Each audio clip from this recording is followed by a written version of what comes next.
Pick up the mic. It's not just a call to action. It is our special guest for tonight. It's Jeffrey, the founder of Pick Up the Mic. We are going to get into his past, his gaming origin story, and what led him to building one of the fastest rising communities in the UK. Grab a snack, grab a drink, get comfy for the Power Hour episode 147 of the Streamcast. Hello and welcome to the Streamcast. My name is Andy, aka Black Amora, bringing people together through gaming since 2018, and I'm joined by Jeffrey from Pick Up the Mic. How you doing, bro?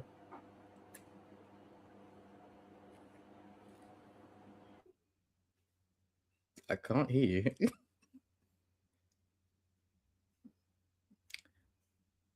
Oh dear, what's going on? We got some technical issues, I think. But I will press on whilst he tries to figure that out. I am looking forward to interviewing Jeffrey once he gets all of that sorted. But let me do a lot of these promos right now. So we have our regular games nights that go on every month. And the next one will be on the 3rd of September over at Zombie Games Cafe. We're going back home where we'll be playing video games, board games, card games, TTRPGs, anything that you can play with your community. Yeah, it's completely free to sign up. Get a ticket now on our Eventbrite. And I can announce that we do have a D&D night on the 10th of December at Rogues Quarter up in Northwest London. It's going to be my first time DMing, so I'm very nervous about this, but I'm hoping that A, the people will be good to me, and B, we get enough people that we can have a nice little campaign, get some stuff started, and hopefully have a nice one-off campaign that hopefully builds into something that's a bit longer. Gonna give a big shout out to Rogues Quarter for having us on the 10th of December, where some people are doing Dirty December. We will be doing D&D December. And from tomorrow, 9 p.m., we will be continuing the Pokemon Fire Red Nuzlocke. Last episode was, I think some people would call it a doozy. Some people would call it a mess. I would call it a slaughter. I made it out of Saffron, out of Silphco, I should say, just about with one Snorlax. But tune in tomorrow to see if I can defeat the psychic gym leader, Sabrina, or if the Nuzlocke comes to an end, because that's a very real possibility. I'm not going to lie to you. Not going to lie.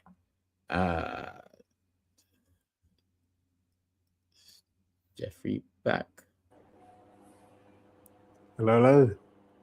Okay. Good to have you back. I don't know if you heard anything that I said. It seems like you crashed. I didn't, but okay. I'm sure it was great. No problem. No, I was just sorting out some admin. I was just promoting some stuff whilst you were sorting your stuff out. But first of all, how are you doing? You doing okay? Yeah, not too bad, thanks. I think like everyone, it's been a very busy and warm August, but excited for the weeks ahead. A lot of cool things coming up. So yeah, all's good. How about you? I'm good. Thank you for asking. Yes, very good. Very happy to have you on here.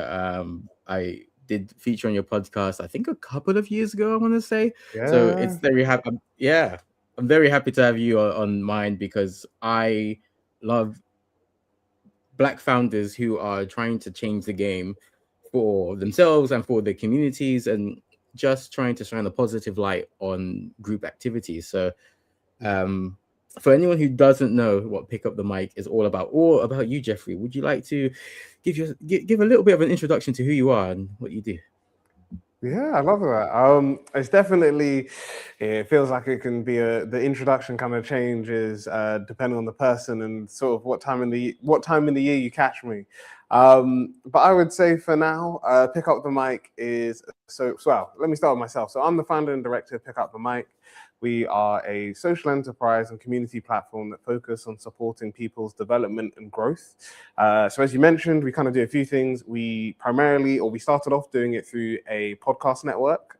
So we have podcasts that cover personal development, well-being, personal development, well-being, the student experience. We also discuss entertainment and pop culture. We've got 3 specific podcasts. So that's the one that you were on, Andy, which focuses on gaming. Then we have one on anime and one on sci-fi. And then the 4th area that we focus on is entrepreneurship and business. So in addition to that podcast network, we do workshops, events, and then we've currently just launched earlier this year that we're doing like an equipment hire service. So if people want to get access to really great equipment to build their creative portfolios, we're working on sort of building a wait list for that so we can launch that soon. Awesome. That sounds great. I don't know how you're managing to do all of that. It's keeping me busy. I'll be honest. The calendar's fairly booked, but I'm trying to take time. I bought to Jeffrey like myself. 2 years ago. Honestly, like I was I've got an intern at the moment from my old university. And I was talking to her about sort of like, if you ever wanted to go into entrepreneurship, I was just like, you're in your first year, or you just finished your first year, sorry. I was like, this is the time when you do it, because when you leave and you graduate and then you're thinking about like work and rent and all of this and all of that, it's just like your timing just goes. So I just made the most. You got your schedule's mostly clear. As soon as you finish exams, you've got a long summer. I was just like, gosh, I miss having like permanent, set times in the year where you can just like know you don't need to think about exams or work or anything like that. It's just times where you can just like rest and relax. Gosh, yeah, I miss those times. You're never gonna have as much free time as you do once you've done all of your uni exams, or you don't have a lecture. Those times, don't take it for granted. Do something, do some self-development or something, or just relax. Hopefully the vibe will be relaxing tonight as we get into Jeffrey's origin story as a gamer, because 9 times out of 10 when I get people on the pod, they are gamers, and there is a single game that kicked off the entire journey, the entire life, the entire career in some cases. Jeffrey, do you remember your first ever game and console? Ooh, good question. Yeah, it would probably be I think this is the one that comes to mind, but my brother had a Game Boy. And he had Pokemon. It's funny that I came on when you were talking about Pokemon, because he had Pokemon Red on the Game Boy, and that one I vaguely remember playing, but like that was obviously like it's the first in. I'd watched Pokemon as well, so it was like really great. But then the one that kind of like stuck with me, and I remember definitely, is he got a Game Boy Advance and got Pokemon Emerald. So that was a game that I completed. I like explored all the different islands, did the main story, completed it, had fun with it. And then I've still got that game. Like we still got that Game Boy Advance. So I've gone back and like played it from time to time. And yeah, that was just like, I mean, at the time you're just like, wow, this is incredible, because you're just like, first of all, you're like holding a gaming console and you can take it wherever you want. But then it was also funny because like I look at like gaming now, and like with both the Game Boy and the Game Boy Advance, sometimes if dust got into the game cartridge, you had to like blow out the dust and all this stuff. So I just like look back on gaming then and like compared to like now, and you've got stuff like the Steam Deck, the ROG Ally X, and all of these handhelds, and I was just like, wow, this is interesting because I don't have to worry about that anymore. Like I can just play it straight from it. There's none of these issues. But that would probably be the first game that like I remember playing, and like all the memories that kind of came from it. That's elite. That is elite, deep bore knowledge. The Game Boy Advance is, for my money, one of the best consoles of all time. I think the gaming library, I would say second only to the PS2. It's so strong from so many different IPs, from the likes of Pokemon, as you said, and Emerald, I think, is commonly thought of as the best Pokemon game of all time. Definitely. There are rumors of Ruby, Sapphire, and Emerald coming to the Switch and Switch 2 this autumn. So I might have to do another Nuzlocke on the channel. That's what I'm saying. But I'm very excited about that. I do think that it's very fortunate that you still have a working Game Boy Advance. That's very cool, by the way. Thank you. Because those things are not cheap right now. Oh no! My brother was looking at my brother was looking at it because it was one of those ones where we were like we obviously hadn't played it for ages, and then we found it and we were just like, yeah, let's put some batteries in it and test it out. And then it was one of those ones, as I mentioned, it was just on that like loading repeatedly, just like, would crash on the loading screen. So we were just like, is it broken or is it to do with the dust? Like, is it dust got in there because we haven't played it for ages? So my brother was like, look, we're gonna like properly clean it. You know, we'll blow out we'll clear out the dust from the gaming cartridges and all of that. And it worked. I don't know if I haven't played on it for a while, so I don't know if it worked. If I was to bring it out today, if it would work today. But yeah, honestly, I was just like, he was just like, yeah, let me look into like prices of like if I wanted to buy like a secondhand one. He was like, yeah, the prices are just like, it's just wild. Honestly, I think I saw Pokemon Emerald going for £300 the other day. Wow. This thing is not a joke. So that's an amazing gaming origin story. Very strong. I can relate to that. How about going from that first game, the genesis of your journey, to the top 5? Do you have a list of your 5 favorite games? Yes, it changes from time to time. But I know, but yeah, and definitely the order changes. So I'd say these 5 are probably my most recent ones. Some of them are more recent than others, but these are ones.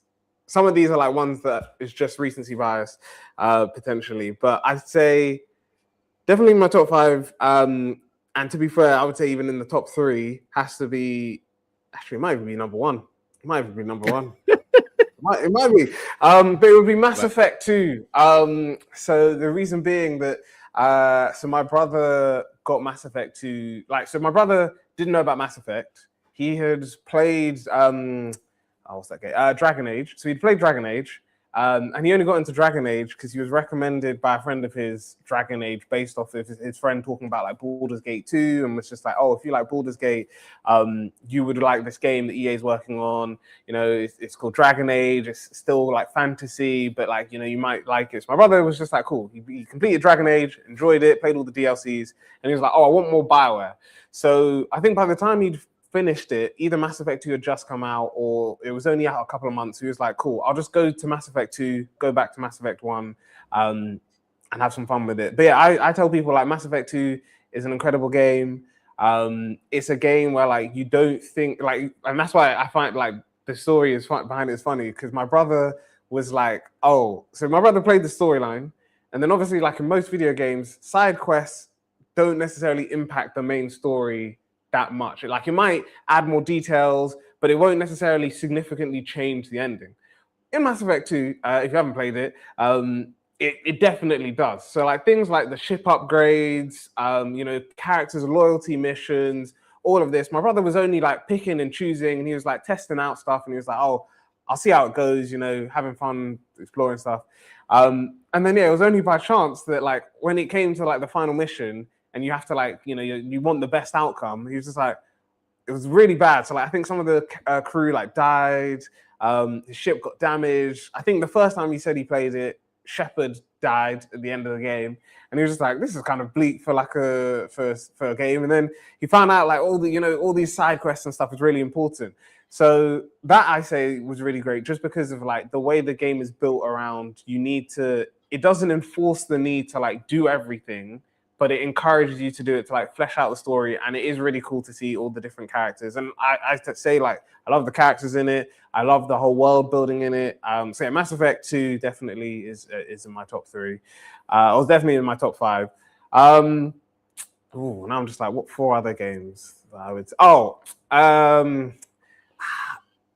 I would be flexible between the 2 because I feel like Marvel Spider-Man fan. So Marvel Spider. Oh, actually no. I was gonna say Marvel Spider-Man, that or Spider-Man, Marvel Spider-Man 2. That would be my honorable. Either of those would be my honorable mention, because I feel like I enjoyed the story for the first game. I loved it. I thought it was great. Loved the DLC. But I think the second game, even though I know like some people didn't necessarily enjoy it, I loved the fact, like I loved how it balanced two Spider-Man. I loved the story. I loved like just the whole exploration with it. Like it felt like you were Spider-Man and you could like explore the whole city and have fun with it. But to be fair, when I think about Spider-Man games, and might be two of these take up like in this top 5, two of them might take two of these positions. I think one of them has to be Spider-Man Shattered Dimensions. Because at that time, so when that game came out and my brother got it, I didn't know about like I knew about like the multiverse, but I didn't know like Spider-Man. There were like loads of different Spider-Man and Peter Parker, and it was great to like have a game that kind of like explored the multiverse before it became like really like a big thing.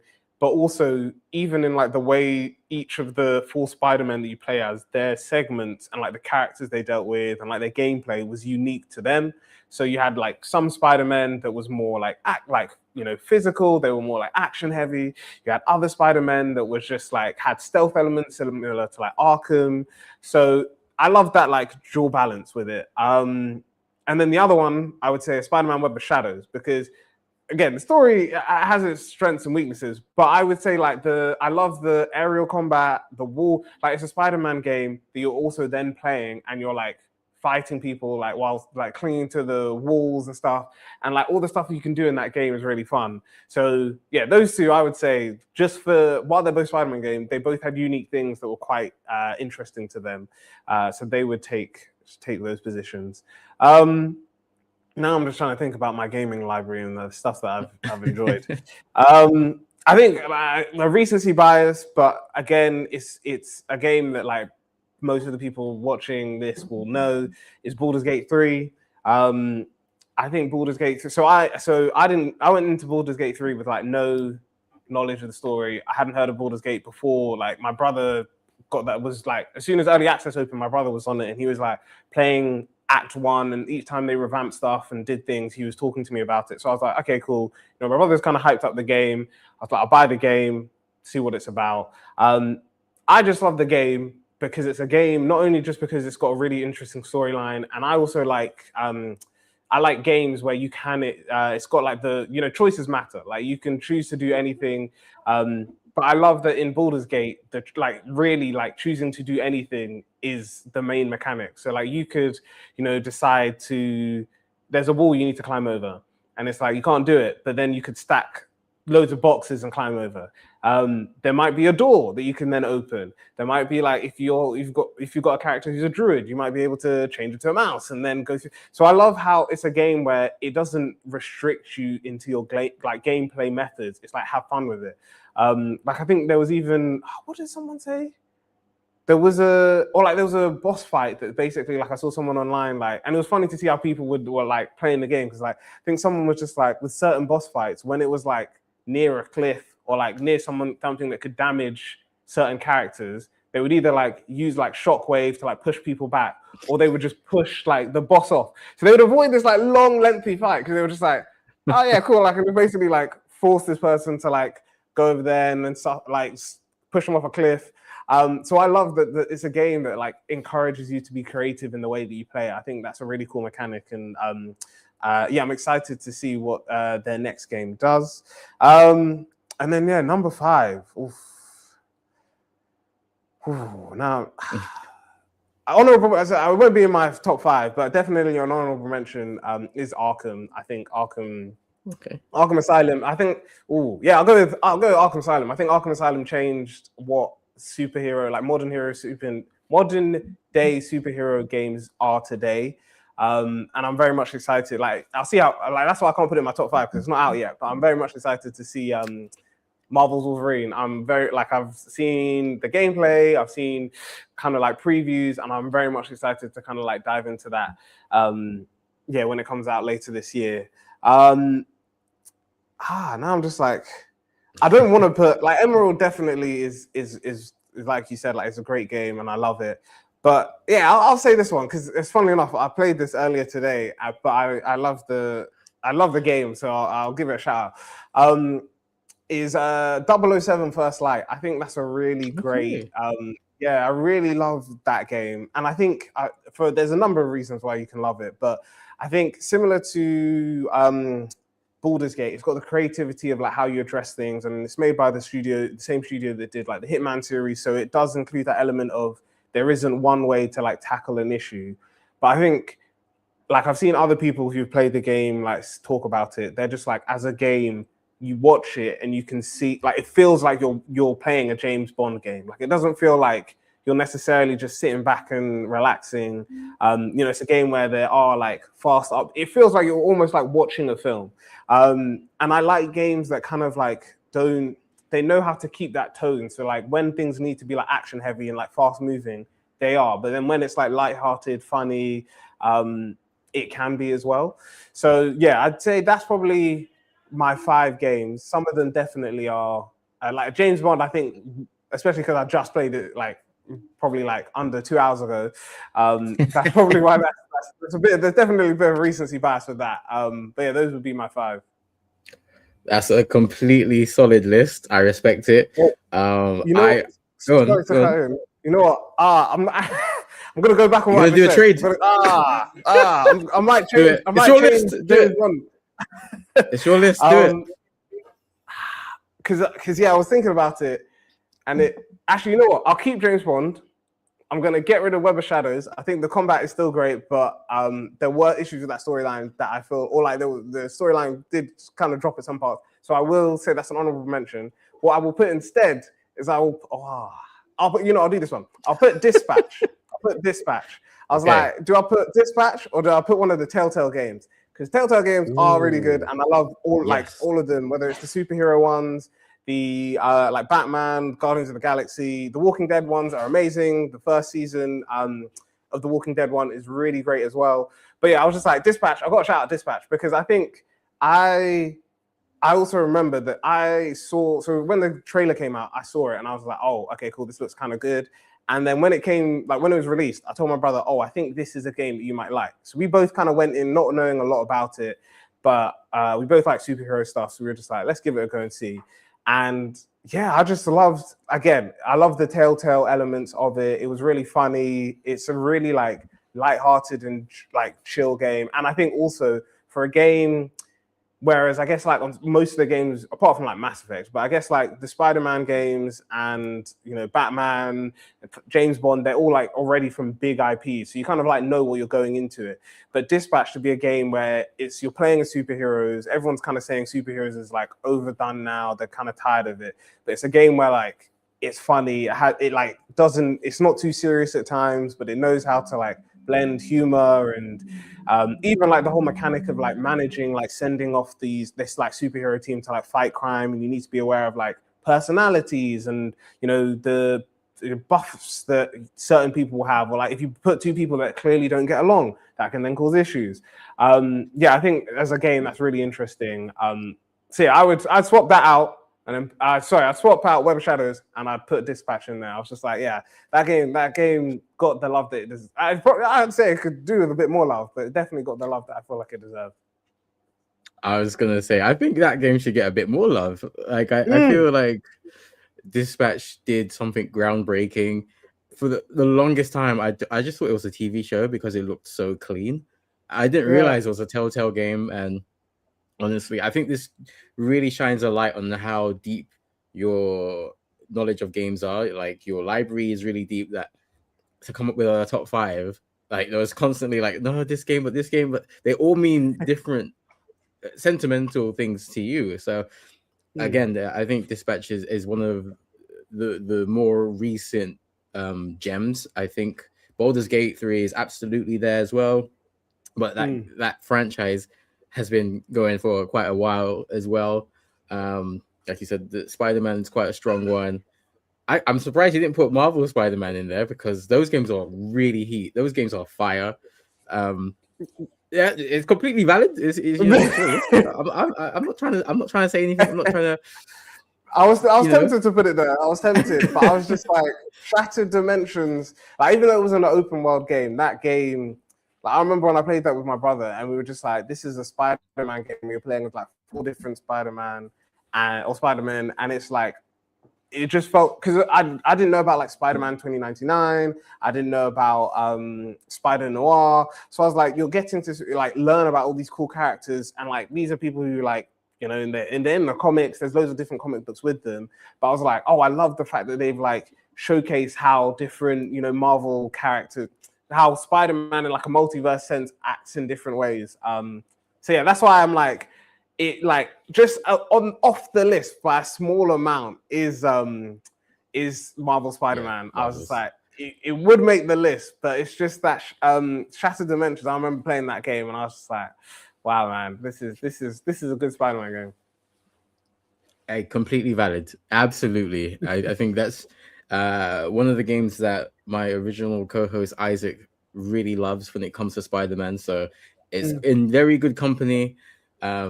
Yeah, absolutely. That's solid. I do notice a little bit of a thread. You like games that have very strong narration, whether it's the literal storytelling or the storytelling within the actions that you're choosing. You like you like games with a lot of options, and the dialogue and the fate of multiple characters are affected by your choices. So I think that has really planted the seed in what you would become in terms of a founder and being able to tell your own story as the founder and director of Pick Up the Mic. So that's very cool, and I'm loving how we are really destroying the mentality that gamers are bums that do nothing, because that's not true. It couldn't be further from the truth.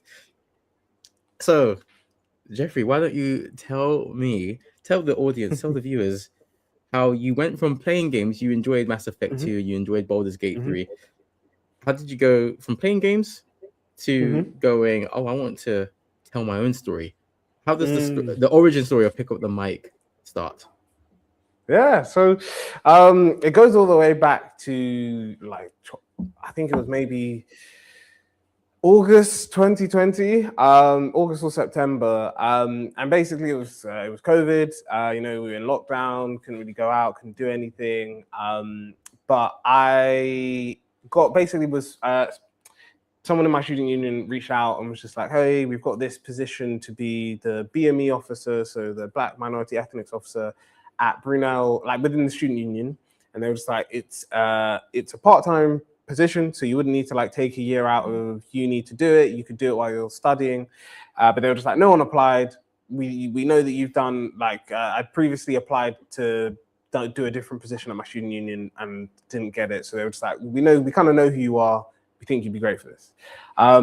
So when that when my final year started, so this is like end of September, early October, we can't campaign in person. We're doing like a lot of so I've got so it's me and funnily enough, the 2 people that I started the original podcast on to Pick Up the Mic, which is now called the Student Guide.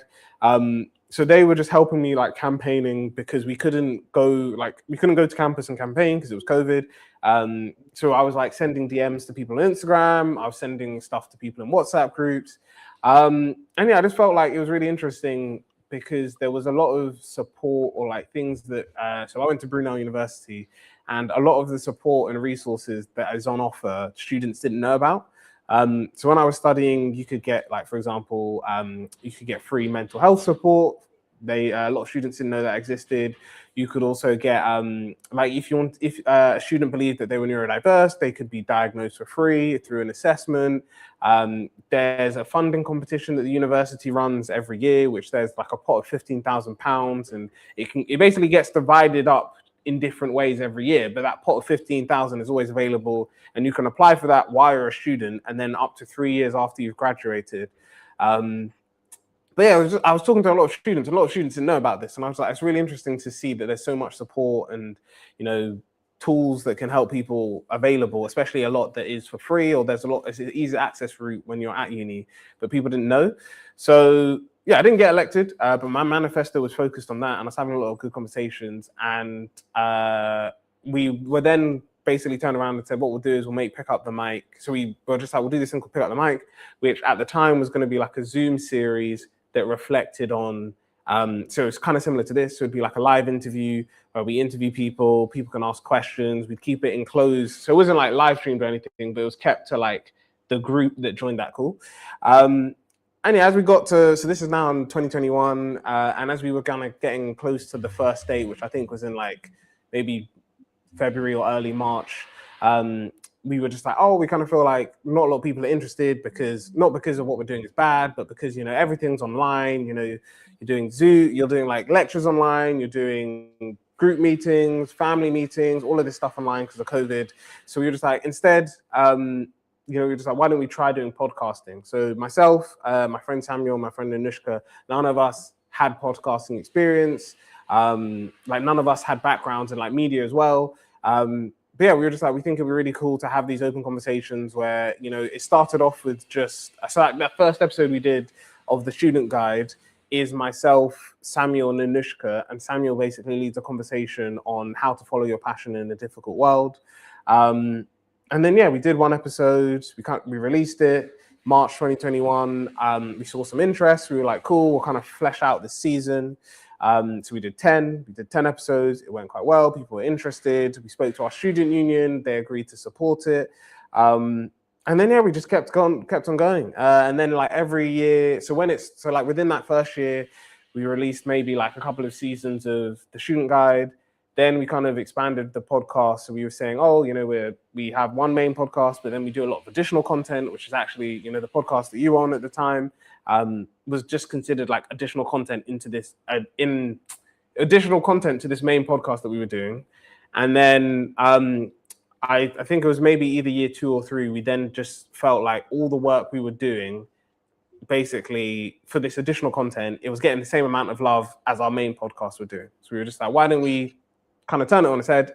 And instead we were just like, we're going to be a podcast network. We're going to do loads of things.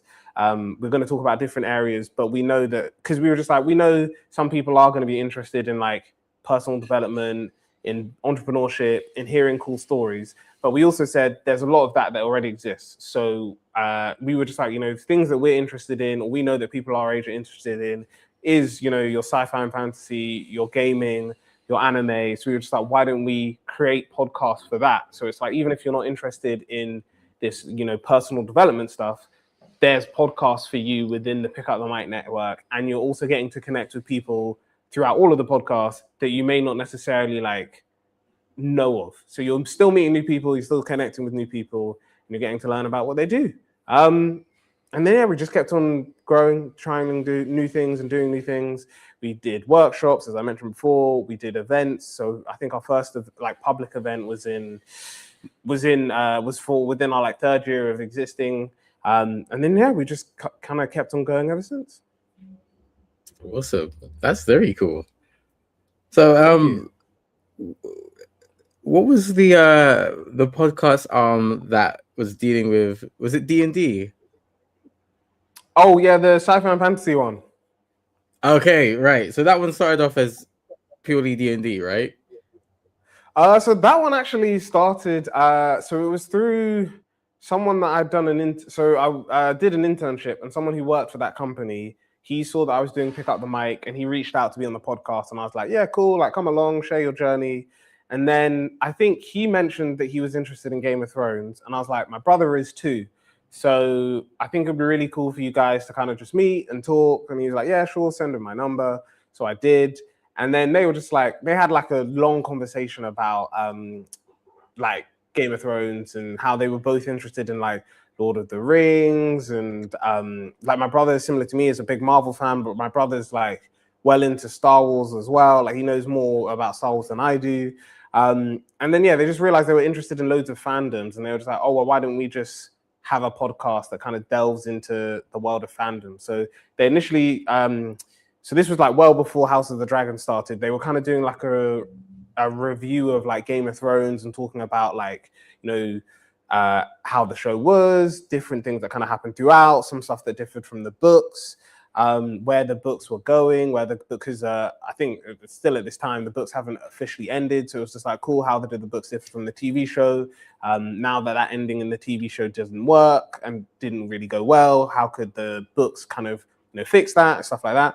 And then when they did most of their like Game of Thrones content, they were just like, oh yeah, let's just now do an episode all the time on different fandoms and stuff. So they did Marvel, they did Doctor Who, they did Jurassic Park, they did House of the Dragon, they did Loki, they did, I'm trying to think of the other content. Basically, if there's a fandom, they did loads of stuff. They did Twilight, actually.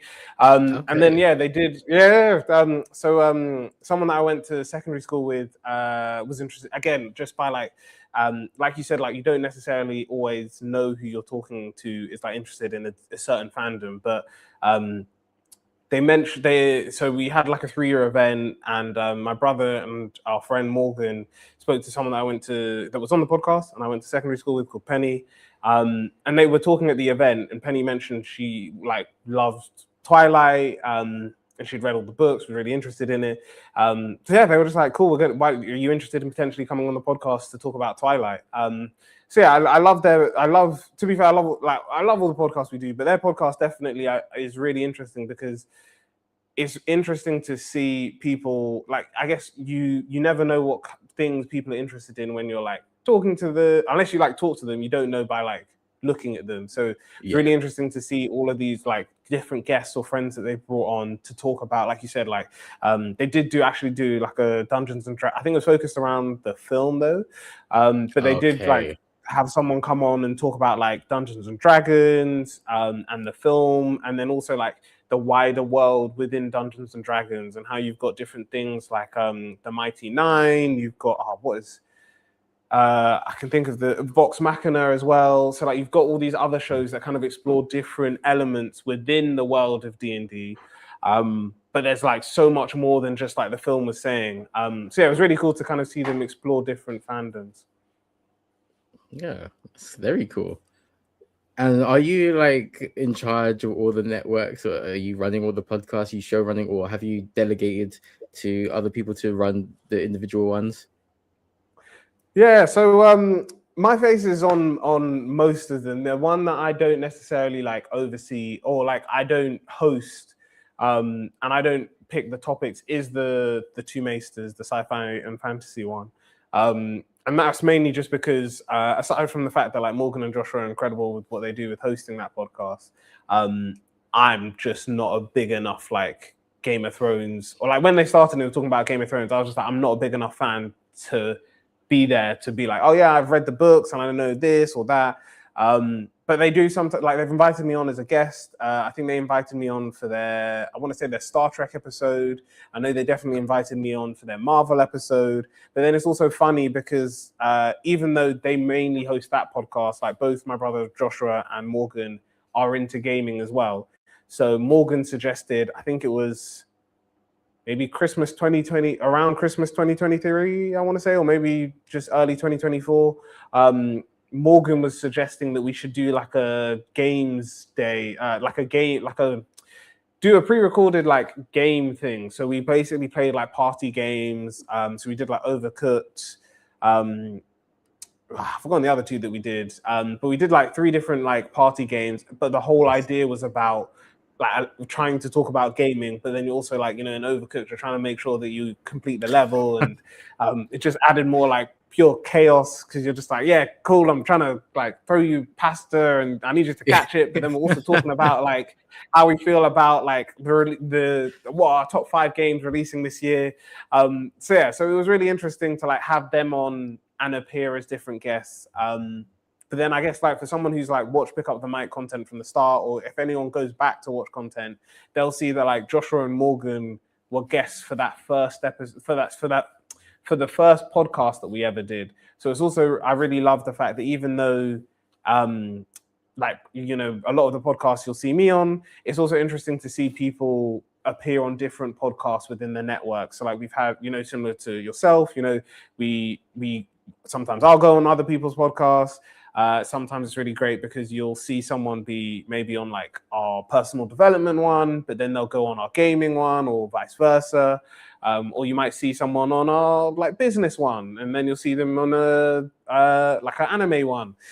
So it's really great because it kind of, like I said before, it kind of showcases to people that, like you said, that like people people's perceptions of like what a gamer isn't necessary, or like someone who watches anime or someone who likes sci-fi and fantasy is very different, because you get to see people who, I tell people like all the time, like sometimes you'll catch me like in an Xbox, like literally this actually happened like at my workplace, that I was wearing an Xbox top, and this person was just like, oh, I had no idea you're a gamer. Like, oh, and funnily enough, we were talking about the James Bond game. And he's like, oh, I love the James Bond game. I want to know about like what games you're playing. Do you have a Steam Deck? Do you have this and that? And like now we regularly talk about gaming, but that only just came because like one day I rocked up with an Xbox top. I would have never known he was a gamer. He would have never known that I was a gamer.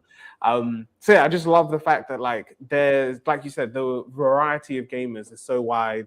And yeah, I just love that you've got, similar to like you said, sometimes you've got people like me who are like, narrative stories is where we want to be. But then you've got people like, sometimes I'm like, I can't dedicate, 3 hours to Baldur's Gate. So I want to game, but I want to game something quickly. So I've also got like friends and people that I know who can recommend me, like, if I just want a quick short game, like maybe it's, a competitive game like Marvel Rivals, or, maybe it's, sports game like FIFA, or maybe it's just like a quick party game like Overcooked. It's nice to be able to kind of have these like different games that you can just test and like play to kind of match your schedule. 100%. I think that's the magic of gaming as a pastime, as an activity. It can be so powerful, whether it's something that you enjoy doing solo, if it's a story game, or something that you like doing with a friend or a rival, if it's a fighting game, or like your battle royales. I think the breadth of gaming is really powerful, and what helps it go from being stigmatized to now where it's being praised, and now companies are doing their best to get a piece of the pie that is gaming, just because it's so lucrative nowadays. I can definitely relate to your story there. I think since I started doing Streamcast, at every place I've worked, there's always been someone who's gone, oh, I didn't realize you gamed. And then all of a sudden, our relationship that went from being just professional became this whole other thing where I'm able to nerd out over God of War, for example, or the next Marvel game, or fighting games. Honestly, I don't play fighting games as much anymore because I'm old. But fighting games is the easiest way to be my friend, honestly. Tekken, Street Fighter, Mortal Kombat, even Marvel, Tokon. Like, I can talk about fighting games forever. So at the last place I worked, it was I can't remember what the game was, but he was playing 007 First Light, and then all of a sudden I was like, oh god, you like that? That's so cool. Blah blah blah, Hitman, blah blah blah. And yeah, like our friendship became very, very cool afterwards, because I'm a finance professional by day, so there are times where I have to be like, you haven't done what you needed to do, so your guys ain't getting paid. That's it. So the somewhat standoffish nature became a lot more friendly and jovial. So yeah, gaming can do so much, so powerful. Let's talk a little bit about the personal development side of things. Very impressive. Some of the most impressive stuff I see on Instagram does legit come from your account, when I'm seeing a lot of these people who are so young, but they are so mature. They've got things. They seem like they've got things all sorted for themselves, and they're just like talking about how they've built their own business and how they've planned for their future. And how has that affected you as a person? And pick up the mic. Yeah, that was a really good question. I think it's interesting to see, because I think a lot of people, like when we started, we knew basically, like especially in that first season of the Student Guide, everyone who was on the podcast was either like us as a team. Like 3 of the episodes was done by myself, or like one was done by me, one was done by Samuel, one was done by Nanushka, and then the other 7 were all people we either knew or like were friends of friends that we knew. So a lot of people sometimes think that we know everyone that's on the podcast, or like we've met people prior to like recording the episode. But now we don't, and and like sometimes there are still people that we know that come on or like get involved in the stuff we do. But it's really interesting to see because, like you said, a lot of these people are doing like really cool things, or they have really cool stories to tell or experiences, and it's quite both inspiring but also really. I guess going back to that point we mentioned about like game, like you might look at someone and not know they're a gamer, or you might have a colleague like you mentioned with yourself. I know like even with like where I work, funny enough it was Baldur's Gate, but I was asked like what I did over the weekend, and like someone within my team asked me, and I was like, oh yeah, like I've been like playing Baldur's Gate. It's this game that came, and she was like, oh, I know Baldur's Gate. I know it quite well. I'm literally playing it myself.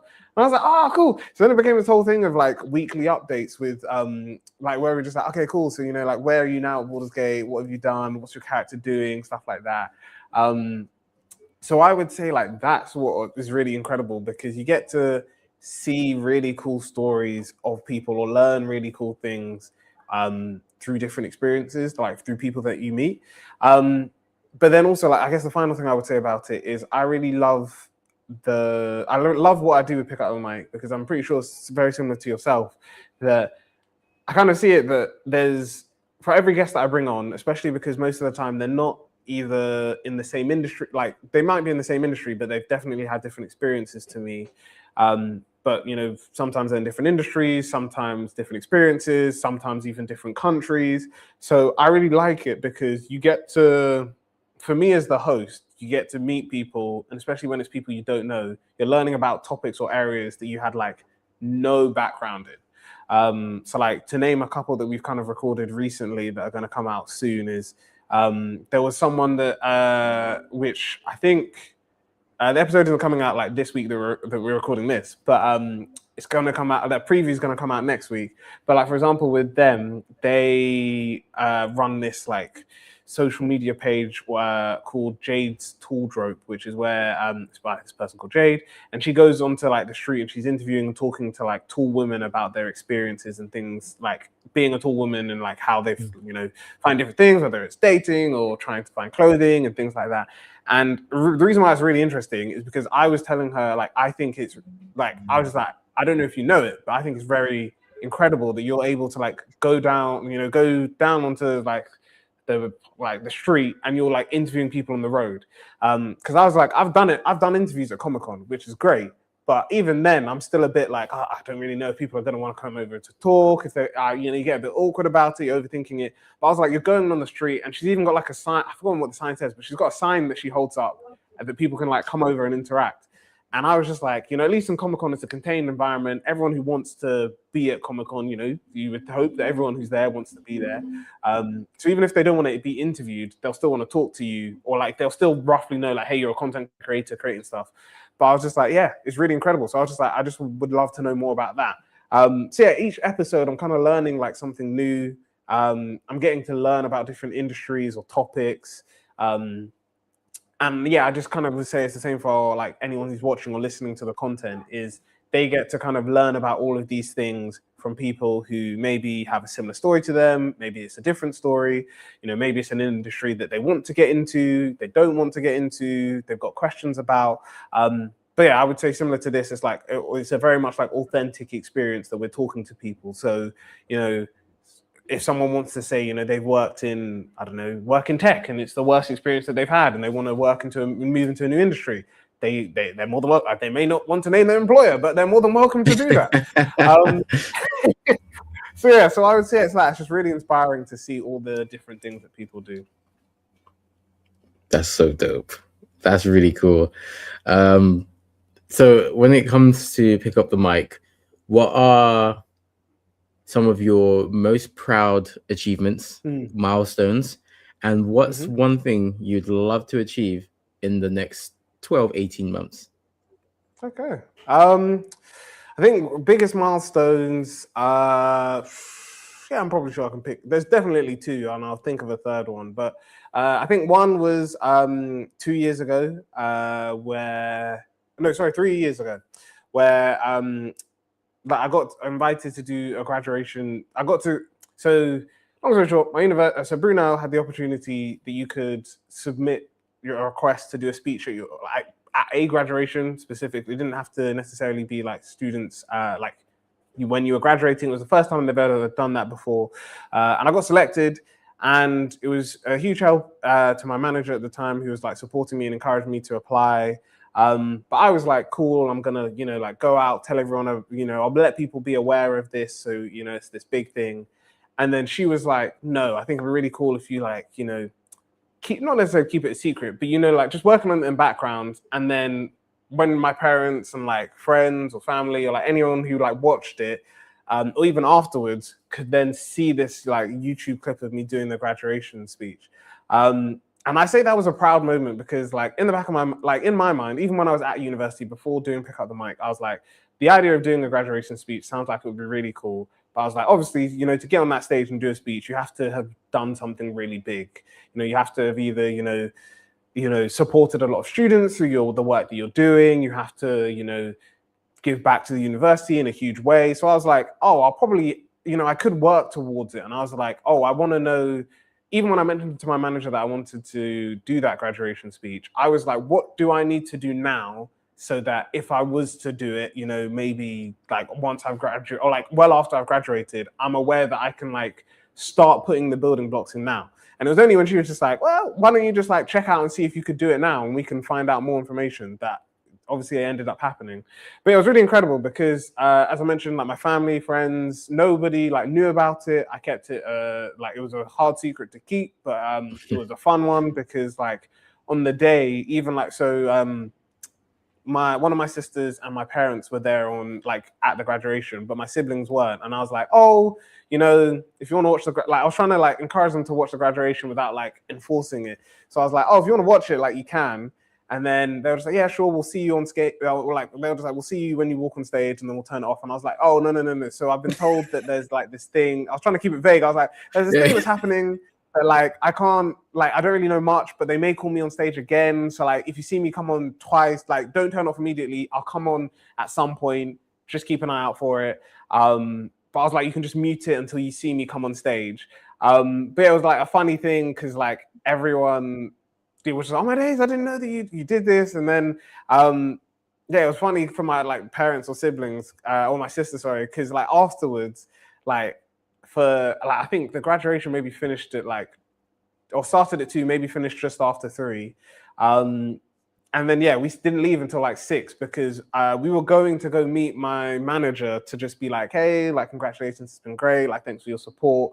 But like the whole time we were like walking through the campus, there were some people that I knew, some people that I didn't know, some people that like I wanted to introduce my parents to. And everyone was kind of like coming up and talking about the speech. So I really love that partly because of like the experience of it, but also I guess kind of linking to this podcast, which again wasn't in my top 5, but I think that's because I'm an Xbox fan at heart. And I mentioned that in the speech, and I was just like, I won't promote PlayStation too much, but I thought the speech was kind of framed around Sig Parvis Magna, which is the Latin phrase that's engraved on Nathan Drake's necklace, and reflects on the idea that greatness comes from small beginnings.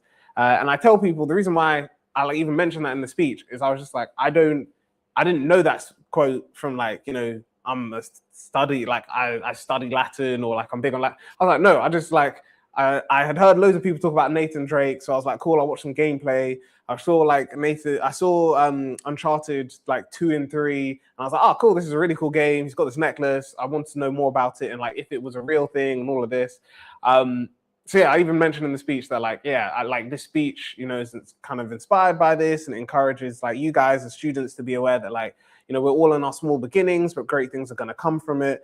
But I was just like, hey, like like you were saying about like gaming, I was just like, oh, I could make it seem like, oh, I've got this Latin quote because I'm, like I read Latin and I'm this big person. But I was like, no, like got it from a game. Like there's nothing wrong with saying that on a stage. So I think those are the like, so that's definitely one of my key moments or milestones. I think second one was actually one that was earlier this year, which was celebrating 5 years of Pick Up the Mic. Congrats, that's amazing. Oh, thank you very much. Like, I think it's because, like, even for that, like, to get to 5 years, most businesses don't. So one, I think that was like a huge thing. But then I think it was also the fact that like we and it kind of links to the third point, which is we're kind of actually, sorry, not the third point. Where we'd like to be in like 12 to 18 months. But I think it was really great because it kind of felt like we knew, like we know what Pick Up the Mic is now. Like we spent the last 5 years like trialing things, testing things. You know, some things went great, some things didn't necessarily work out the way we wanted them to. But it was really incredible to like build up an audience, a group of people, even to be able to like look back and be like, I guess almost as you mentioned, like, you know, we didn't know each other before I reached out for you to be on the podcast, and now I'm on your podcast. And it's been great to like build a community around like Pick Up the Mic and like what we've done. And yeah, it was great to just look back on some key moments from that you know, those 5 years, and like really looking to the future and what we're going to do. So yeah, that was really cool. A fun milestone to celebrate with everyone, and it was really just, a really great event. And then, number 3, I would say, what would I say is number 3? Maybe I don't remember. Actually, no, I think I do remember what it was. It was so for every Women's History Month, which is in March, and for Black History Month in the UK, which is in October, we do like a panel discussion and live podcast / panel discussion, and a like networking attached to that. And I would say that was probably a key milestone that I look back on, because that was the first time we did we'd done like in-person meetings with like the team that was supporting me with Pick Up the Mic, but we had never done we'd never done an event before. So this was like the first time we'd done like a proper event. It was like, you know, ticketed, it was marketed. We brought together these panelists. So I was obviously like, I'm going in with two minds, because I'm like, this is great because we're bringing people together. But this was, I want to say March 2023. This is still like COVID is still around. So I was like, are we going to have high attendance? Are people interested? You know, things like that. And that was also the first time, actually, to be fair, we had ever done like live streaming through YouTube. So I was like, I've never done it before. I don't know if it's going to work, but it was really incredible. We had like an amazing panel, really great. We even so we live streamed it on YouTube. We live streamed it on Instagram. We live streamed it. So one of the people that was supporting me with the like AV stuff was like, oh, have you ever thought about live streaming on TikTok? And I was like, no, we don't even have a TikTok account. I don't really know much about TikTok, but like, they were just like, no, you need to get on it because it's great. And they were just like, look, I'm going to show you this test. Well, I'll do the live stream for you. I won't save it on my channel, but I want you to see that like you can get loads of people like engaging with your content, because TikTok at that time was designed to just push out content to people. So she was saying, so yeah, it was really incredible. Like for the longest time, that was our most like viewed and interactive video on Instagram. As I mentioned, it was the first live stream we'd ever done. So that was like incredible to see. So yeah, I would say that like having your first in-person event and actually people turning up, getting good, like it being a good milestone and like benchmark for where you could go to the future was really great. And then next 12 to 18 months, I think definitely at the top of that list is our like equipment hire service that we're looking to launch, which is something that's specifically focused around like building, like working with different creatives and creative communities to support their development and growth. So we kind of envisioned it being as I mentioned before, specifically for 21 to 34-year-olds who want to build creative careers, but maybe not have access to the tools or the things that they need to do that, creating that space for them. And then, and aside from like next year, we're going to be doing loads of events. That's definitely something I'm very much looking forward to. But then I think the third thing that I would say outside of those two is just I'm really looking forward to which I guess is exclusive for everyone watching and exclusive to you. But one of the things that kind of like through someone who I would say, I won't name him because he may not want to be named, but someone who's essentially like a mentor, he was talking about like some of the different services we provide and like coming up with an offering. So we're working on sort of a community offer where basically if someone needs like a bit of support, whether it's from photography or videography, maybe they need someone to do a workshop, we wanted, because we're like very much community focused, to have like an actual like condensed framework around that. So it's like, you know, someone's interested in Someone's hosting an event and they need a photographer, but they don't have access to the funds to afford it, but they really, they need a photographer to capture what they're doing. We want to have a service that basically like people could apply, and it's like a once a month we can offer like a free service of ours to support specific different communities.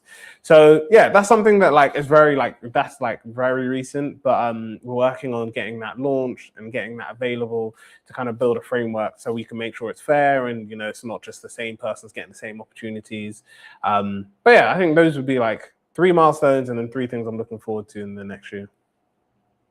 That is amazing. Again, yeah, like I said before, it's I think there's a very bright future for you and for Pick Up the Mic. I think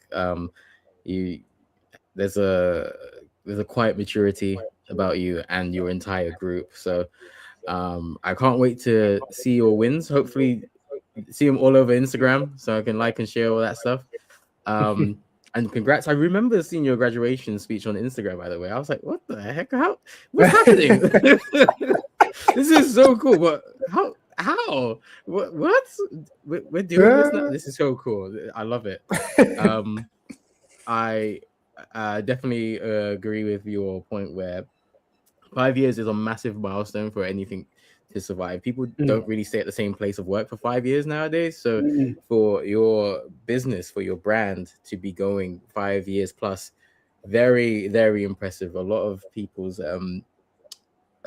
brand don't last 5 years. And that's not like shade or to knock anyone, but there's a lot of content creators. There's a lot of businesses, there's a lot of brands that were going around when we started that aren't around anymore. So it's just a testament to your dedication, your commitment, your quality and consistency. Those are the 2 traits that I think anyone needs to be successful. And it just goes to show that you've got that in spades. So congrats. And I hope you get that achieved for the next 12 to 18 months. Oh, thank you very much. Yeah, really excited for it. It's like I was saying before, I think it's just now with trialing and testing different things, we're now at a stage where like that core, like we know what Pick Up the Mic is, and it's just really about like building a clear thread line between everything that we do. Because I think sometimes, as you mentioned, like some people know us in different ways. So some people know us specific, like a lot of people know us, to be fair, for the podcasting stuff that we do. So when we tell people like we do photography and video, like we've got a media service that we offer, or we do workshops, or even sometimes that we host like regular events, people are sometimes surprised about that and only think that we just do podcasting. So I think for us, it's been really great to spend the last 5 years building the brand that is Pick Up the Mic. And then now we want to kind of spend, especially this next year, to just really like hone the message of like, I think we released a video earlier this year at some point, but we released a video kind of reflecting on the idea that we basically said like we're more. So we're not just a podcast network, we're not just an events organization, we're not just a like media company. Like we do so much more, and like just keep an eye on the space while we kind of like ensure that you're aware of every single thing that we do. Yeah, that's again very, very mature. And then it just goes to show how much you thought about this. I think it's definitely something that I can relate to in terms of in the early years. You're trying to, it's basically trial and error. You're trying new things. You want to be successful, and you're not sure what exactly is going to do that. And you have so many things that you've got your eye on. You've got so many interests. But now is time where naturally things will reveal themselves to you. Like this is what's worked for you. This is successful. Your core values and beliefs will reveal themselves to you, and it's really all on you to zero in on that.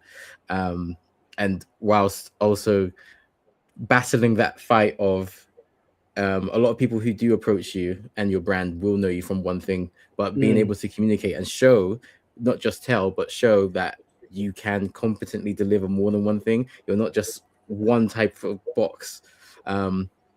You've got all of this, you've got the podcast network, and then you've got the equipment hire, and then you're also doing events, and you're also community. You also hold things for Black History Month, Women's History Month every year. So it's being able to communicate how many different things you provide and are, whilst also staying true to yourselves and not getting lost in the minutiae of everything and trying to, please everyone. So it's really a hard battle that really needs a strong leader to stay on the good side of. So yeah, Thank more you. power to you, man. Thank you.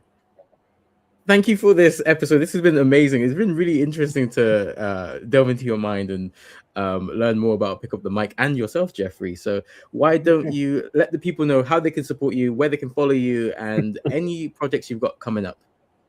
Yeah, I love that. And I know we joked at the start that it's funny being in the guest chair, because I was just like, yeah, usually I'm the one that does this to guests, but I've never really prepped a script for how to say this to people. But I would say, yeah, if you want to get in touch, you can get in touch with me directly. So it's Jeffrey Oyinlola, so JEFFREY. Oyinlola on LinkedIn. But you can find me. I'll be honest, I don't really post much on TikTok. I'm trying to get better at it, but you can definitely find me over at Instagram and TikTok at the same handle. So it's Jeffrey, JEFFREY _ pick up the mic as one word. So that's pick up the mic, with Mike being MIC. So yeah, feel free to send me a DM, connect. Love to know more about you guys. We'll Pick Up the Mic. You can find us on YouTube. You can find us on Instagram. You can find us on TikTok as at Pick Up the Mic Network. And you can find us on LinkedIn as called Pick Up the Mic. And then, yeah, exciting opportunities or things people can keep an eye out for the rest of this year.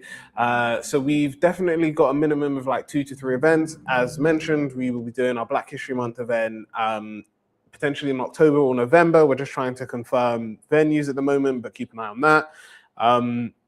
We're working on a mending workshop with a community organization that we work with quite a lot.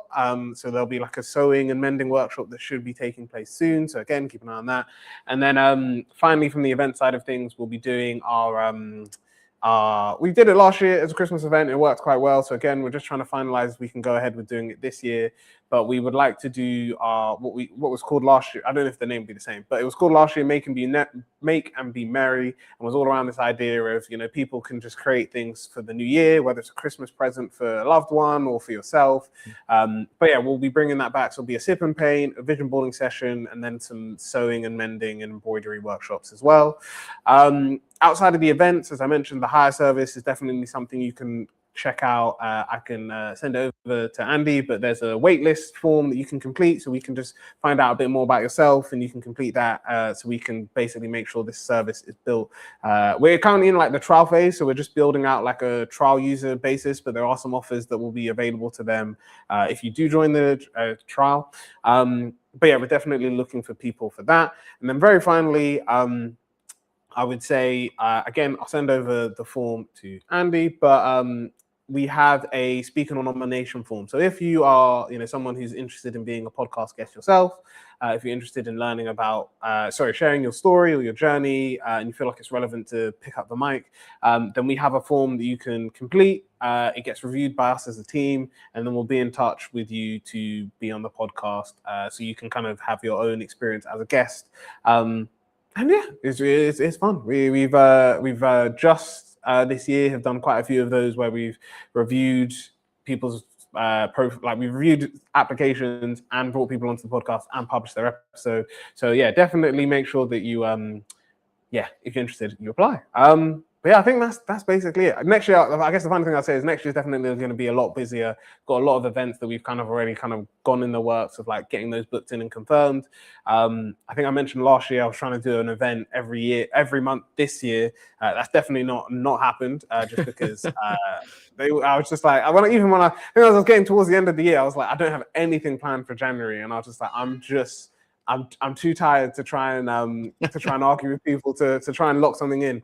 But I'll definitely, I know for definitely next year there'll be quite a few different events throughout the year. And I will say we'll definitely at least have maybe one every quarter, if not every quarter. Then definitely at least every month. Or there might be some months where it's a bit busier than others. But yeah, I'd say just keep an eye on the space. Follow us on any of our social media pages because we post them there. Actually, sorry, final thing I forgot to mention is we have a WhatsApp community. I can send Andy the link to that. But yeah, we have a WhatsApp community. We share like funding, awards, events, both our own or like the event stuff we share can be ours, but it's also some that are from community partners or relevant organizations. We also share funding events, ways you can also like build your career or your like personal brand, or like people you could connect with as well. So yeah, my main recommendation would be connect with us on any platform, subscribe to our newsletters, and then you'll find out all the information there. Perfect. Yes. And I will share the links as soon as I get them into the comments and the description. So you can definitely support Jeffrey and pick up the mic wherever you can. And once you're done supporting Jeffrey, once you're done picking up the mic, make sure you support the Streamcast, because this is episode 147. We are really close to 150, which is a huge milestone. I never thought we'd get to 100, let alone 150. So if you enjoy podcasts, if you enjoy whether it's stuff that you can have in the background, whether you're cooking, you're going to the gym, or if you're on the commute, you can like this video because that helps us out a lot, whether it's live or on demand. Subscribe to the Streamcast, as we've just passed 600 subs. Help us reach the 1,000 before February, because YouTube have made everything harder. The watch time requirement has gone up to 8,000 hours as opposed to 4,000 right now. So there's a bit of a deadline. There's a bit of a deadline to become partners with YouTube. But this podcast will be available wherever you get your podcasts, say in the next 24, 48 hours. So you can also support us on Apple Podcasts, on Spotify, and you can also support us on TikTok and Instagram, Streamcast _. I know, Jeffrey, you said that you don't really post on TikTok. I have started to post on TikTok, and for better or for worse, we are committed to the long course. Because there's a video on there now which has over 100,000 views, and it's caused quite the stir. All I did was raise awareness of the PlayStation protest, and people have, not everyone's on my side, shall I say? But it's very funny here reading some of the negative commentary. But you could also follow us and help us get to 1,000 on TikTok. We are about 300 away, and 1,000 on Instagram, where we are 25 away. So help us reach those massive milestones. We also have some events I did promote at the start of the episode, but I'll quickly run through them again now because we are wrapping up. For the rest of this week, excluding Friday, we have the Pokemon Fire Red Nuzlocke continuing. It might end tomorrow as I challenge the Psychic Gym Leader Sabrina in Saffron City. I barely made it out of Silphco's building alive. Most of it was my own fault, but let's find out whether the journey will continue this week.